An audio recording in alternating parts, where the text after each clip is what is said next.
So, hello and welcome to Work Reconstructed. I'm your host, Glenn Hodgson, and today I'm delighted to be joined by the CEO of Salaree to talk about ambient technology. Welcome, Paul Jackson. How you doing, Paul? I'm good, thanks, Glenn. Good to be here.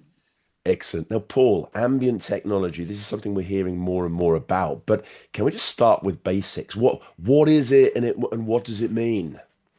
Well, ambient technology, Glenn, is not a new concept. It's been something that's been evolving and developing for decades now, and it's something all of us are familiar with, even if we don't know the term. Essentially, ambient technology is technology that works passively in the background and does not require you as a user to actively prompt or log in for it to be used. The benefit, obviously, is that it reduces time and cognitive overload or burden on the user and provides value as a product or service without too much requirements from the individual.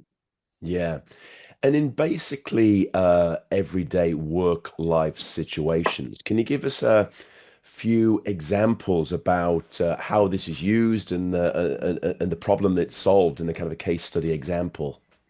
Sure. So, with the onset of AI becoming pervasive and playing a role in almost anything related to technology, the best example would be the recent popularity of what's now known as ambient scribing technology, which has taken hold, particularly here in the UK, in healthcare and in the NHS. What that means is that doctors and medical professionals have historically spent a huge amount of their time report writing, taking notes, essentially recording and documenting the interactions they have, the analyses they make, and the discussions that they have with patients.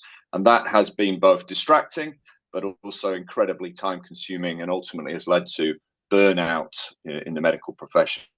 What ambient scribe technology does is very simple. It records all conversations and also any digital interactions that the healthcare professional undertakes in the course of their working day. And then it analyzes and summarizes and documents that into a single record or a single audit trail to essentially remove the need for them to take those notes and spend more time and focus on interactions with their patients or their clients, but at the same time creating what is essentially a far more accurate and extensive audit of the work that they're doing. So that is a very beneficial use of ambient technology that has great benefits for the professional, but also is obviously well supported by both the patient and the professional. Yeah, absolutely. That's a great example. And of course, the more and more calls we have like this, we have these sort of digital tools popping up, taking notes, action points, brief summaries. So we're used to that in our everyday lives, I guess, as well, Paul. Exactly. And other more consumer focused examples would be Google Maps, Aura Rings, Strava, Yeah. any health or exercise app, which is essentially tracking your movements and maybe some other pieces of information such as heart rate and creating both an audit trail but also an analysis of your behaviors or your performance that can then be built upon or analyzed by yourself after the event. Yeah. And is it kind of time that we turn these dark patterns light? I mean, we hear a lot about sort of dark patterns and things like Mhm. that being operated in the background, Paul. Can you say a little bit about those? Sure. So my focus at Salaree is very much on the future of work. Just like yourself, Glenn, we're Mm, very interested in the workplace and how technology can improve and enable, particularly workers, but ultimately the experience of work for everybody going forward. One of the dark patterns you refer to is particularly prevalent in places like warehouses. Brands like Amazon and Walmart have been cited, where they yeah. use extensive cameras and sensors and essentially track workers who are involved in logistics uh, every moment that they are at work and measure them accordingly.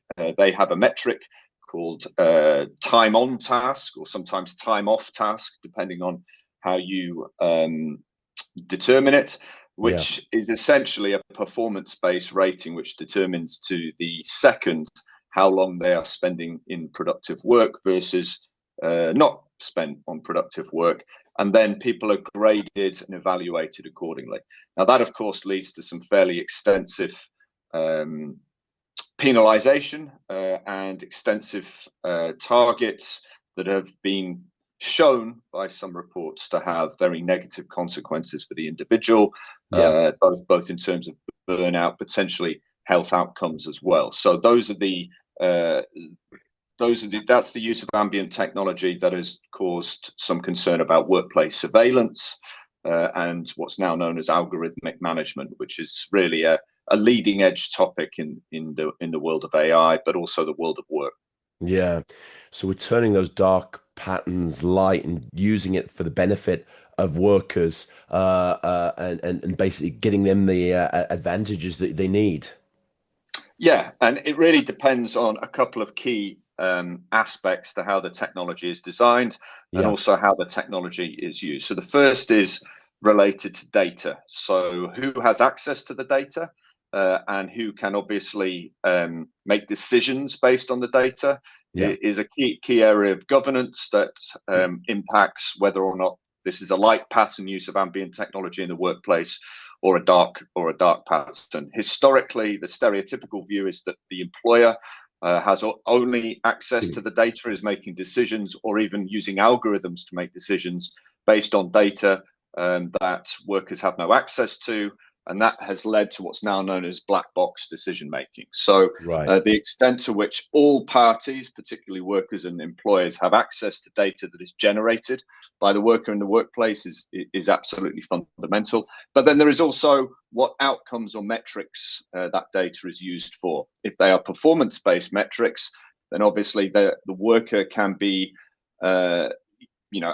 exploited or impelled to reach targets that become extremely difficult and effective and burdensome over time.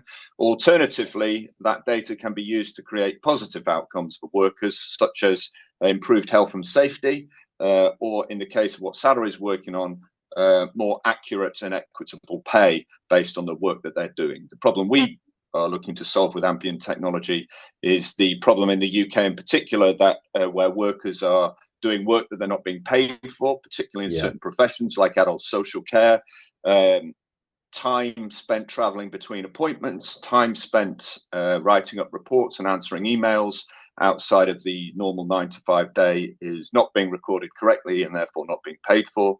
And we believe ambient technology can be utilized to empower workers to ensure that those inequities are removed.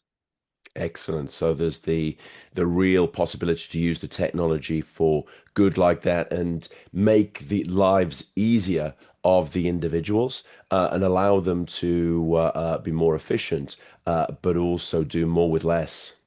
Yes, exactly. And one of the key methodologies we think that needs to be applied is who ultimately designs the technology and who Yeah. is involved in its creation. We believe strongly that worker-led design or co-creation of Yeah. new technology systems is absolutely key. This ensures they are designed with workers' interests and objectives in mind and not purely those of the employers, but Yeah. also ensures that, as I said, aspects of data transparency and clarity are properly built in and considered into the system.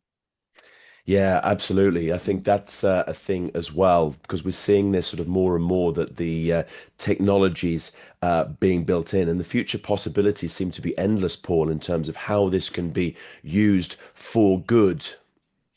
Yeah, I agree. And the trajectory is obviously combining different types of technology and sources of data to create new outcomes. For instance, there is a partnership between the smart ring company Aura Yeah. and medical data platforms like Tidepool, which will passively track how micro movements and sleep disruptions and daily stress of the individuals correlates with glucose levels, and that will Okay. allow analysis and breakthroughs related to diabetes tracking and women's health. So Yeah. very, very beneficial.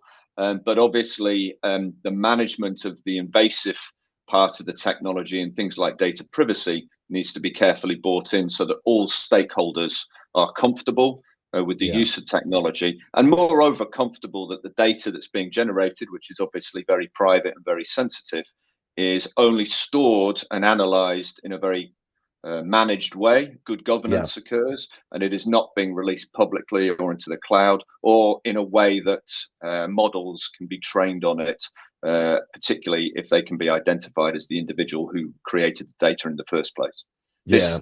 This ultimately leads into another key term, which is data sovereignty Yes. and data residency, where data is held, who has access to it, and how long it's stored are increasingly key, but never more so than in the workplace, where a tremendous amount of data is generated, Yeah. but who gets to benefit from it is still very much an open question. Yeah, and going back to sort of the workforce issues as well. I mean, it seems to be this, there's the real potential for this to help people who maybe have very difficult situations, maybe in sectors that are overlooked at the moment, and it will really give them benefits. So they maybe sometimes the overtime that they're missing out on, unpaid work. It will be an opportunity for them to actually get paid for the time they're actually involved and adding value. Yeah, exactly. Historically, tracking work has been fairly straightforward because people go to a place of work, they may log in or check in, they do their work day, and then they leave. So the quantum of work can be measured from those 2 points. Now, of course, work is much more complex. It's much more diffuse. It Yeah, occurs in multiple different channels. Often digitally, but also physically as well, and also not always in the same place, which is why adult social care and domiciliary care are such a great use case. How that work is then tracked and aggregated into a single measurement is very complex and requires new multimodal technologies that it can manage and assess different types of data, yeah, and make evaluations of data that can then be converted into things like payroll data, and gross net salary payments, is a technical challenge that we're working on, but still has to be properly defined. And particularly with the advent of adult social care becoming much more of a growth sector in the future, as yeah. the overall populations in the West become older, then the importance of accurate work tracking and reimbursement are going to become more and more pressing. And we can see in countries like China, which obviously has a younger population and is often an indication into where the workplace is going in the future. Yeah, There are some indications that more than 50% of the workforce will be flexible workers or even gig workers yeah, within a very short period of time. So that really indicates that the complexity of work and the need to track work is going to become more of a challenge, not less. And technology has to play a role in that, as long as it can balance concerns about data privacy.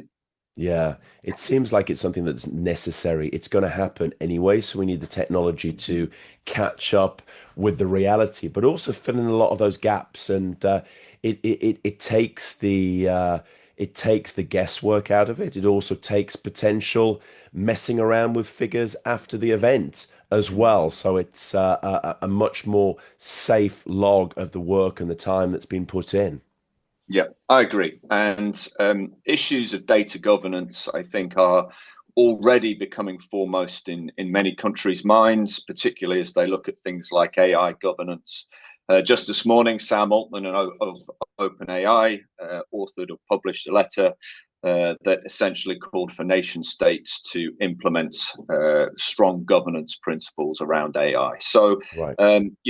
we believe this is legally going to become a key issue for all nation states going forward. And that means things like ownership of data and who has access to data will come within those parameters. Yeah. Historically, we've been happy to accept that private companies have access to huge amounts of data, but I think that's now going to become something that comes under question. The new governance models for data, possibly public registers, where all parties can get, single access to specific aspects of data, Yeah. could become the new model. But I think that's going to be necessary in order to ensure that the data that really governs our lives is properly governed.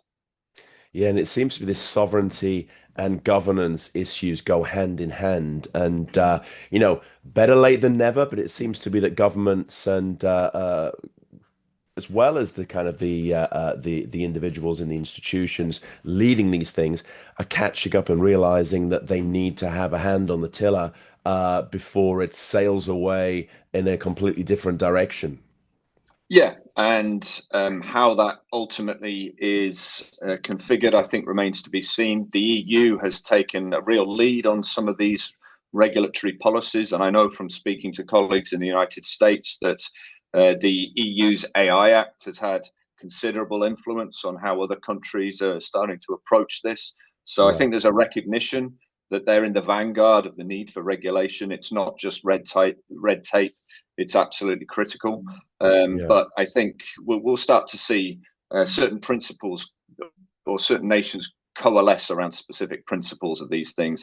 But then the implementation and application of all of this is the next step, because the Yeah. infrastructure does not exist for any kind of public um, or new infrastructure will need to be put in place for public registers of data of this nature. And obviously, governance will need to be put in place, creating new roles Yep. and new management frameworks and potentially new adjudicators in the event of a dispute. So, while they're talking about AI creating new types of roles that didn't exist, we think those could be the growth area of the future, adjudicators of public data records, for instance, that cut across all Yeah. sorts of sectors, but particularly the workplace and potentially healthcare as well. I think there's a realization here in the UK that with the debate around third parties like Palantir getting access to our Right. healthcare records, I think there's a Yeah. realization Yeah. that most of us don't have easy access to our own healthcare records. Yeah. So I think there's a realization that we need to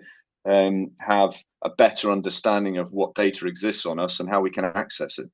Yeah. And it seems to be, there's a lot happening. Things are moving incredibly quickly, Paul, as well.